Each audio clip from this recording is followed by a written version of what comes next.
My name is Rachel Wright, and I'm an attorney at Harris Cook. Not only am I an attorney, but I am also a mother of 5 kids, including my oldest daughter, Avery, who is getting ready to go off to college in the fall. So like many of you who are all dealing with all sorts of uncertainties related to the COVID-19 pandemic, we're also dealing with just the regular fears and worries for our kids as we send them off to college for the first time. Now, there are certain things that I think any parent who's getting ready to send a child off to college needs to keep in mind.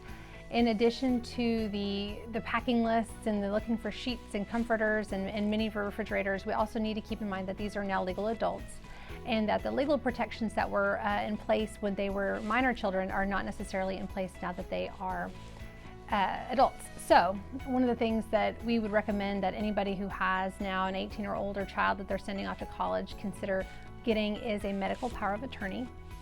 The medical power of attorney will authorize whoever is appointed as the child's agent, usually a mom or a dad, to make medical decisions for them in the event that they are not able to make medical decisions for themselves.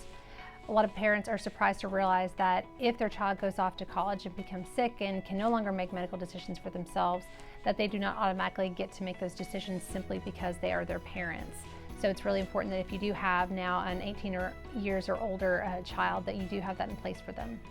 Another form that we would recommend considering getting for your child before they go off to college is just a HIPAA form. You see these, you fill them out at the doctor's office all the time, and your child probably fills them out, will start to fill them out when they go to off to college and go to the doctor. However, we do recommend having in place a blanket HIPAA form that you can use for any medical provider that will allow you to get access to your child's information if they need you to.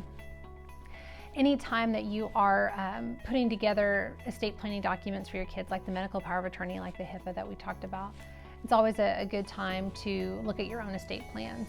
A lot of times there may have been things that seemed like a good idea or that were necessary when your kids were 5 and 7 that they no longer need when they're 15 and 17 or when they're 25 and 27. So while you're getting these things in place for your soon-to-be freshmen, it's perhaps a good time to look at your own estate plan and see if any changes need to be made.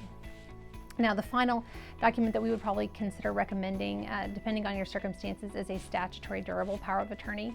If you have a teenager that has come into maybe money when they turned 18, perhaps through a trust from a grandparent or anything that's of any kind of size, we also recommend that you get that statutory durable power of attorney, which will allow you to make financial decisions for your child in the event they cannot make them for themselves. So it works a lot like the medical power of attorney, but for things like bank accounts or anything where that they, brokerage accounts, anything where that they have control over. So medical power of attorney, a HIPAA, statutory durable power of attorney.